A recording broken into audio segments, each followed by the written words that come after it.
Hello, and welcome to another episode of the Hardcore Soft Skills Podcast. My name is Arie, and in each episode, you will learn a new skill with the help of an expert. Thank you for taking the time to listen and sharing the content. And remember that for more resources, you just sign into my newsletter at hardcoresoftsskillspodcast.com. If you follow me on LinkedIn at Yaricaro, you know that I work with tech teams helping them to adopt agile practices. And the basis of being agile, as we know today, is the Agile Manifesto. If you have not read it, I'll left a link on the show notes. And in its origins, it was simply that a bunch of guys from several different organizations got together over 20 years ago in Utah to help define better ways to deliver software development in a faster and more efficient, value-driven way. So I thought I want to hear from the authors of this Agile Manifesto and find out what they really meant, what continues to be working, what has not, and get practical advice we can apply in our work. Today, you'll hear my interview with Arie van Benekum. His career in software development started as a developer and technical designer. And in the mid-90s, he switched from traditional development to RAD, which is Rapid Application Development, and DSDM, which he'll talk about on the show today, which is Dynamic System Development Method. After becoming one of the co-signers of the Agile Manifesto in 2001, Arie has focused on business transformations towards Agile.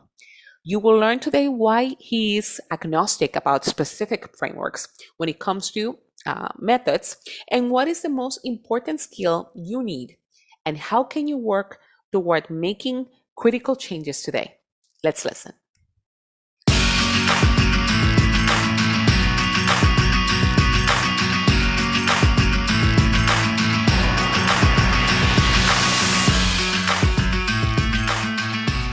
Well, welcome, Arie, here to the Hardcore Soft Skills Podcast. How are you? Thank you for being here. Yeah, I'm good. Back home, which is nice every now and then, right? So I'm feeling okay.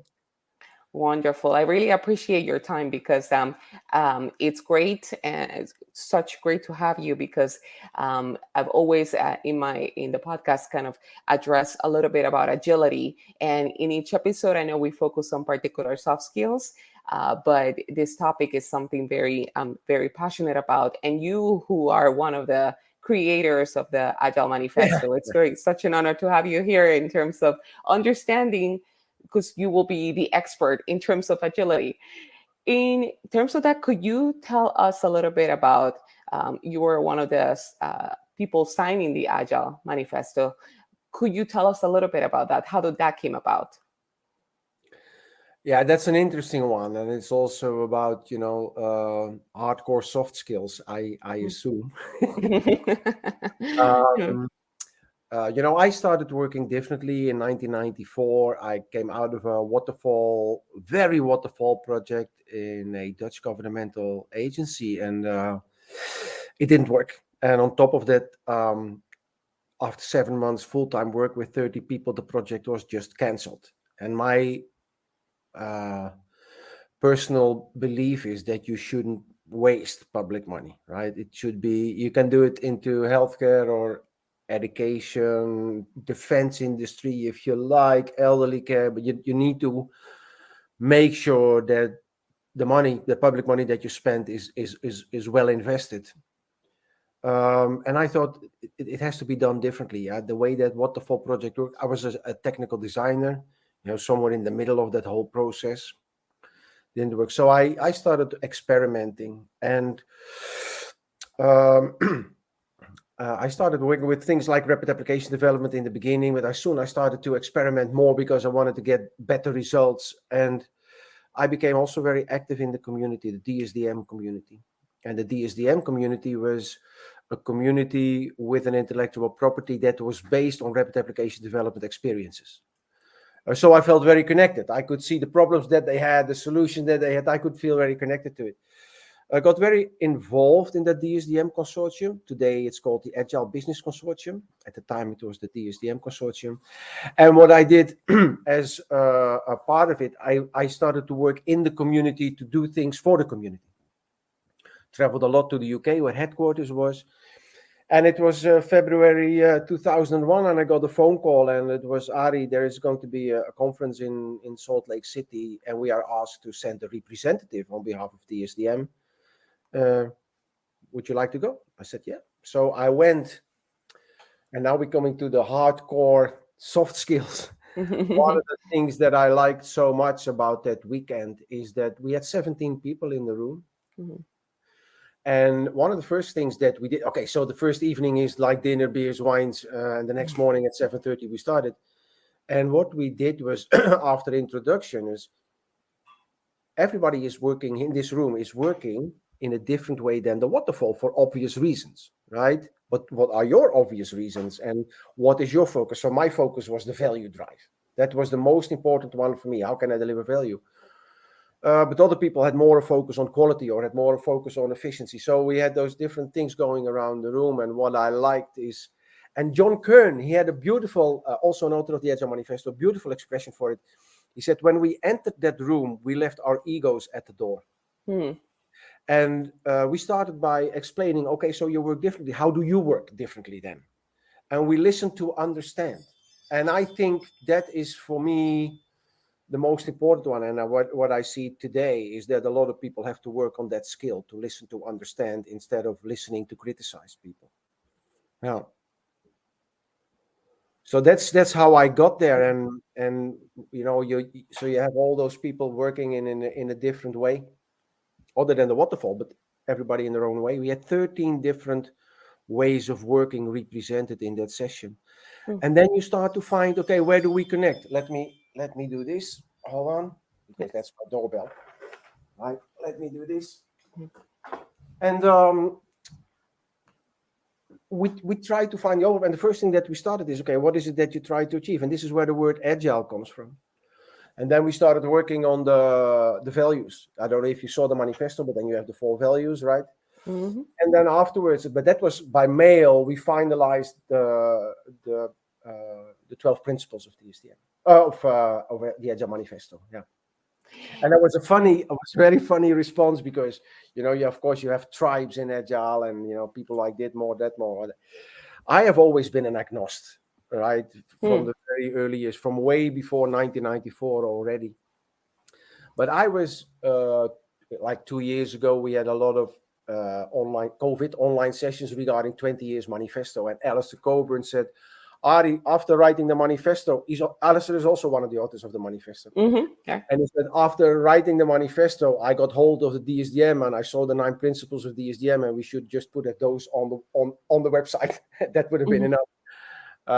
But I am an agnostic, and I use, by listening to understand and seeing what it brings, I use principles from test-driven development, from adaptive, from DSDM, from Lean, Kanban, Scrum. I use practices from there, to make agility really work.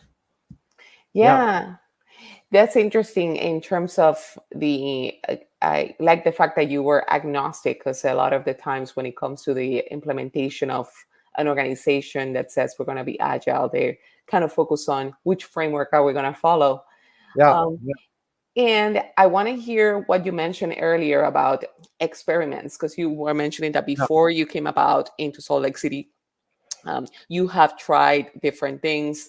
Tell us a little bit about those experiments. What you discovered that worked and what didn't work as you were trying to figure this way of Yeah. working out. So let me start with two very important things. The Hmm. first one is, if you look at the traditional ways of working, there are 3 essential problems. One is we misunderstand because of the remote and written communication. Information gets lost, gets distorted. That's number one. Number 2, there's a lot of inefficiency in there, right? So you have, a development team does something, and then afterwards the QA team comes in, and then afterwards the legal team comes in, and then afterwards, and you have toll gates and waiting time, and documents get juggled up and down. So I thought, and that was my first experiment. And in hindsight, I thought, was this maybe a lucky shot, or was it common sense? I don't even know, but already in 1995, I started bringing all stakeholders together. in what I call the heartbeat. Heartbeat is a session that you do twice a week, takes half an hour, 45 minutes, just to look at what have you done since the last heartbeat. Do you have any feedback? And in that session, we have the developers, we have the business, but the other stakeholders who are not taking advantage of the solution but have a say in going live, the legal department, the security department, the architecture department, the whatever department you have, I got them in those sessions as well. So everybody could on the spot directly give feedback. By the end of the sprint, you're ready. There's nobody who has, I mean, up front, you have to identify who are the stakeholders, obviously. But that was the number one. All stakeholder sessions are crucial if you want to cut out the delay. Very important. But if you have those, and now the second one, if you have those people together, everybody has their own language. We have the business language, the security language, the architecture language, the development language. So you have to find a common language. And I remember in a project for the Navy, I thought, how am I going to do this? So we have this session coming up, this heartbeat session. And I thought, how am I going to do this? I said, what this is about processes for providing submarines with stock and stuff. And okay, so we go through the process. So I took the process as it was, put it in the session on the wall, flip charts, and we had the people, the Marines from the submarines in the room, and we got completely lost. No, I started talking about the data. That was the one. I started talking about the data that was flowing around. And I still see those guys looking at me. And after half an hour, I stopped the session. And stop. I have to do this again. And then I went into the process. And I just asked them, because I had the data so long ago. I had the data written on flip charts, but they didn't get it. I mean, I was IT thinking, I have entities and attributes. And it's like, and they were like, oh. And then tell me what you do. And what would help you in this situation? And then they would make, for example, a drawing on a flip chart, like you can call it a prototype, right? A very early prototype. And then I would ask security and architect, guys, does this work for you? Or what are the criteria to meet? If you have criteria to meet, let's write them separately on a flip chart. So after every session, all of a sudden, everybody understood what the business was doing and why they needed it. And everybody could contribute with feedback, and there would be feedback also from developers that would say, okay, if you do it like this, it's very difficult to make, very complicated. Can we do it like this? Would that help? Would that also be beneficial? Oh yeah, that would. So, that kind of logic came out. And so that was for me, I think, the most important one in all my learnings, and one of the biggest fails, because I remember that I always thought that people on a submarine are very, very tiny people. But there was this massive guy with a blue knitwear roll neck and a red beard and glasses, and he came up from behind this table, and I thought, I think you're not happy now. So that was a big learning, and maybe another learning, but that's more generic about Agile. When I started doing this, for me it was like common sense, right? I always say Agile is structured common sense. But you have to understand that structured common sense is on this level, and then the level below, you need the organization to facilitate that kind of work. For example, all stakeholders in a session, that means that the stakeholders need to be empowered to say yes or no on behalf of the department or whatever that they represent. And that's difficult.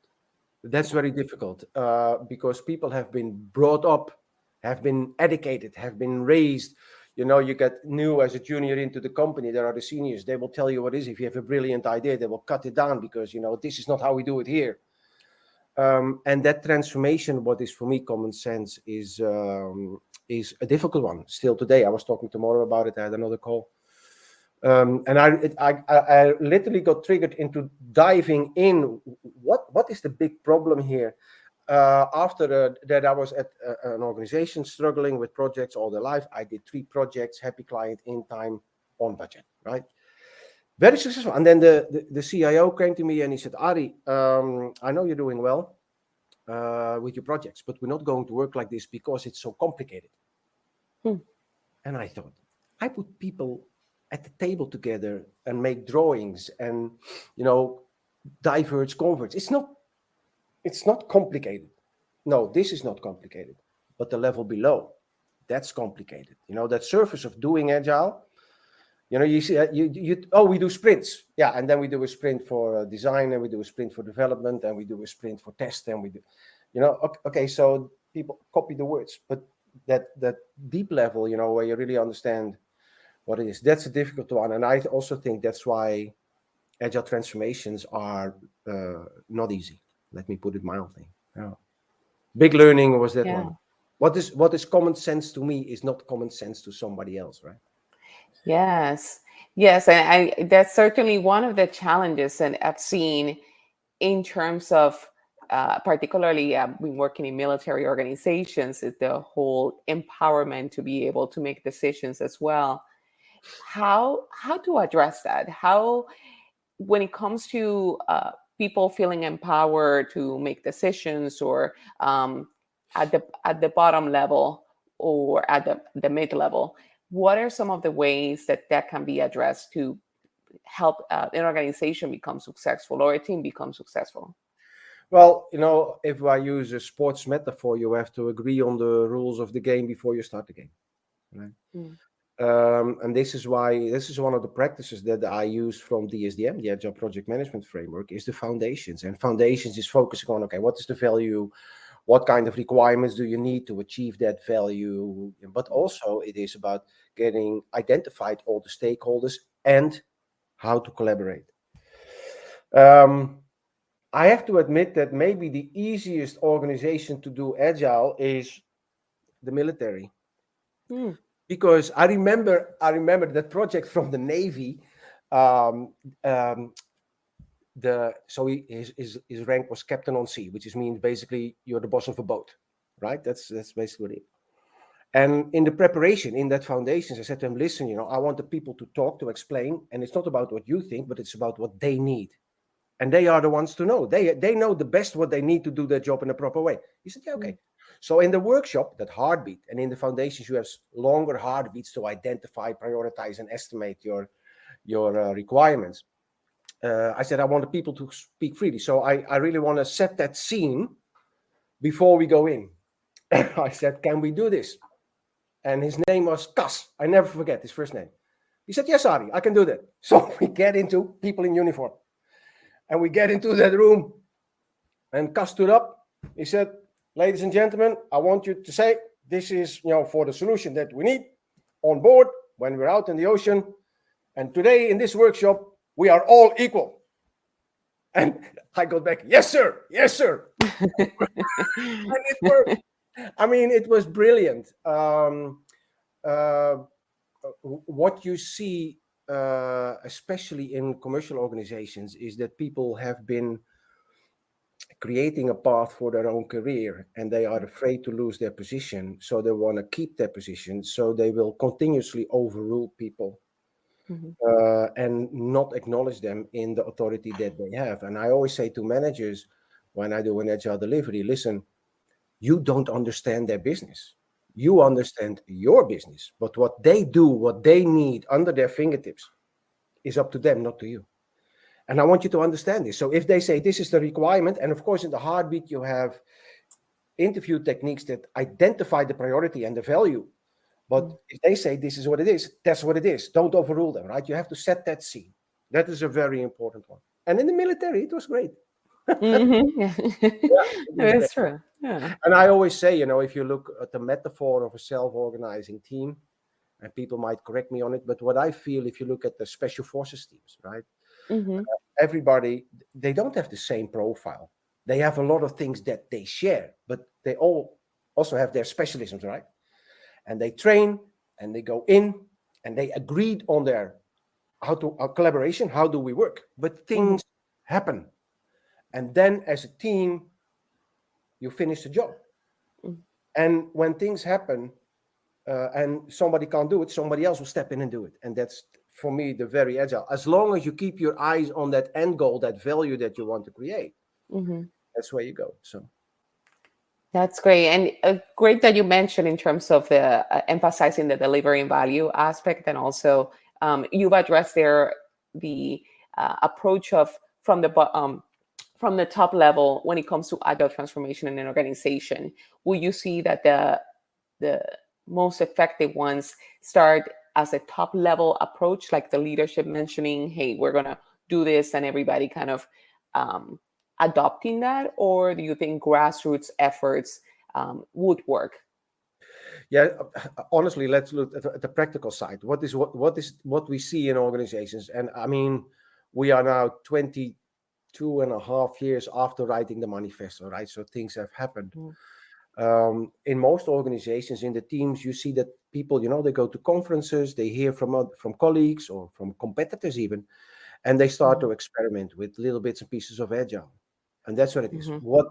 What I have seen in the since the manifesto, when I do agile transformations, in the beginning I got approached by project managers, and then later on I got approached by the CIO, and these days you get approached by either the complete board or people from responsible for the business on the board, because they can see there is a need. We need to change something, right? Mhm. If you go into a corporate transformation, or an organizational transformation, let me put it like this, you can't do without the top level. It's very simple. In the terms, the two things. One, people don't like change. 95% of the people or more don't like change. Mhm. So they Mhm. are very reluctant. So they need a role model, to create some sort of safety that they can start doing it. And who is the best in being the role model for that kind of thing? The top of the organization. So the moment that the top starts working in an agile way, they are more easy to adopt. That's number one. And the second one, very important, is the fact that you need change in the organization. Who makes a decision? How do we document? How do we deliver? How do we collaborate? All these kind of things. And especially when it comes to formal changes, that's what people in the teams can't create. I mean, that requires an authority to make that happen. Mhm. And then there is one more thing. Number three is sustaining that change. What people forget is what managers think very often is, I sent somebody to a 2-day training and now they are the expert and miracles will happen. Mhm. And what I always say to managers when I'm running my leadership program is, you have to understand that people are going to do things that they've never done before. And the two things that happen if you start doing things that you've never done before. Number one, if you have a problem, you don't have the solution yet. You only have old solutions in the back of your mind, but not the new solutions, right? So you need to make sure that you allow people to innovate forward. Okay, we have a Mhm. problem. How do we solve this? Of course, you have coaches, very important, right? So you get that, but don't innovate backward, and that's what most organizations do. And then, yeah, the second one, and it's hidden. It's really, and I had even this week I bumped into myself again. I'm actually looking at a new kitchen at the moment. It was finished last Tuesday, Mhm. but I started living here almost 23 years ago. Mhm. And I had my trash bin behind one door. And it was 2014, 2015, I don't know. And I moved the trash bin from behind one door to another door. Mhm. And last summer, I was here, cooking, and my son comes in and he sits at the bar where I'm sitting right now. We're having a drink while I'm talking and cooking. I want to throw something away. And I opened the old door. It's behind, Mhm. it's behind the new door for 7 years. And even yesterday, I wanted to throw, and I was on a call. I wanted to throw something, and I opened the old door again. Yeah. Now the point is, and I like to make the metaphor with my girlfriend is from South Africa, right? So they drive on the left side of the road. I'm from the Netherlands. We drive on the right side of the road, and I can learn, the rules, because the rules are different, the signs are different. Not all, but quite a few. You need to understand the habits. Um, And when I go into that kind of training, driver lessons or whatever, and somebody's next to me telling me, and I'm like, okay, I go, and when I'm alone in the street of Johannesburg, I'm okay, because I can really consciously think about the rules and do whatever I need to do. Big problem, however, is that I'm never alone in Johannesburg traffic, and it's always somebody else who does something I don't expect. And this moment is the moment where my reflexes come in. And my reflexes are based on driving on the right side of the road. I always say you don't want to sit next to me in Johannesburg traffic. And Right. the sustaining the change by innovating forward and understanding that we have those reflexes that will also catalyze innovating backward, right? We have to be aware of it. Transformation is not easily done. Yeah. And that's something that, when we wrote the manifesto, we never thought about it, but this is a difficult thing. Yeah. Yeah. Mhm. Yeah, that's a great point in terms of allowing people to truly innovate. Like when they come in, when we talk about transformations, is the actions that guide it. Yeah. And I And want to tell you that, I see so many people say, oh, I'm an agile coach. hmm And when I zoom in, they have just certificates on one or two frameworks, right? So they don't understand agile. They just do understand one framework or maybe two. Uh, but to make that deep change, that paradigm change in an organization requires psychology. yeah, It's trying absolutely. understanding the human brain. How do I approach this change? What do people need? How can I make them take that next step? Because you take it by baby steps, right? So I think agile transformations are highly underestimated. Highly underestimated. So yeah, for me, common sense, but hmm uh, not easy to bring into on the corporate Yeah. level into an organization for obvious reasons. Yeah. Yeah, absolutely. One thing, want to talk a little bit about soft skills, because you mentioned listening as an Yeah. important aspect of it. What other skills should we as individuals um, should cultivate or practice in order to make agility effective in an organization or in a team? Yeah. So the listening to learn is the number one. Mm-hmm. Um, Finding a common language is very important. Um, it's about um, accepting people in their own behavior and accepting people with their strengths and their weaknesses. So when I have an all stakeholder, I had this morning the conversation, and the one that I was talking to said to me, Arie, my developers, especially after COVID working remote, they don't like to talk to other people. They just want to sit behind the screen and making Mm-hmm. code. I said, yeah, but that's the old school profile. The profiles have changed. Communication has become more important, but it doesn't mean that everybody has to be a communication expert. So this is where, for me, where the product owner role comes in. In that all stakeholder session, the product owner will facilitate the communication and will make sure that everybody gets a turn. So the skill of facilitation for product owners is a key success factor. And I think it's with everything. You have to understand that not everybody has to be good at everything, but then we have to be open and transparent about this is what I'm not good at. Okay, so who in the team can do this, right? And allow people to do that. That's very important. Yeah. Well, thank you so much for sharing your expertise and your time here and for all the information and advice that you have given. When it comes, if there's one more thing in terms of a first step, like let's say we are in an organization that wants to be agile, or even us as individuals that we want to be agile, what would be a first step that you would recommend that we should do? Um, the most important thing is that you do. The call I had this morning was about, I just give you an example, okay? Uh, yeah, we have this quality problem. Okay, so, implement practices from test-driven development and extreme programming, Mm. and you will be there. Do test-driven development. No, that doesn't work for us. Excuse me? No, that doesn't work for us. Did you do it? No. Did you try it? No. And this is the number one. Don't be afraid. Accept that learning means making mistakes.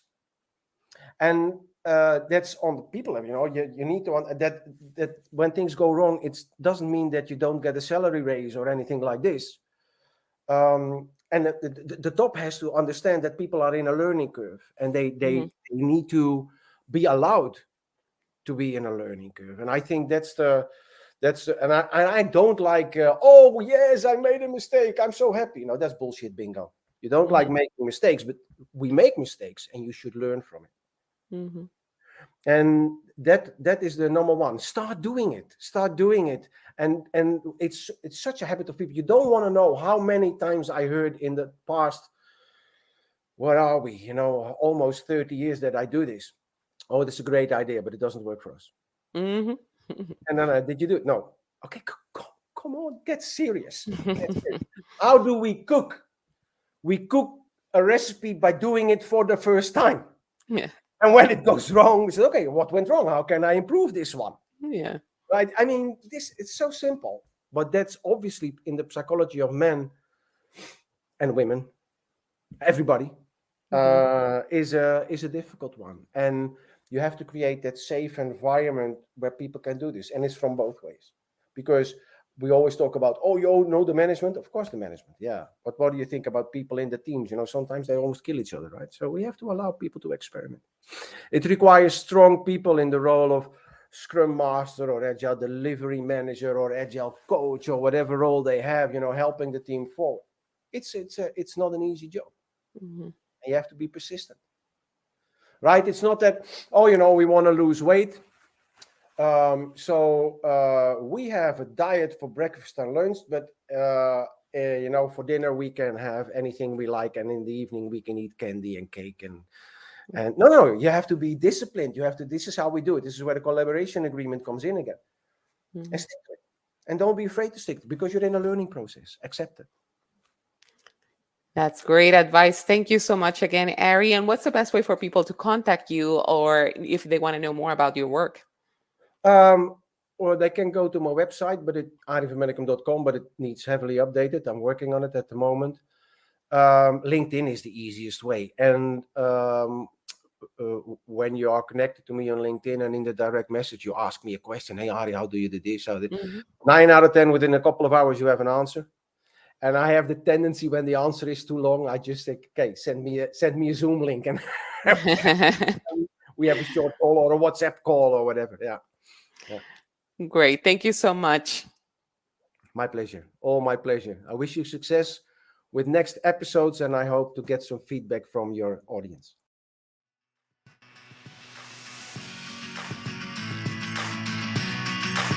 Thank you for listening today.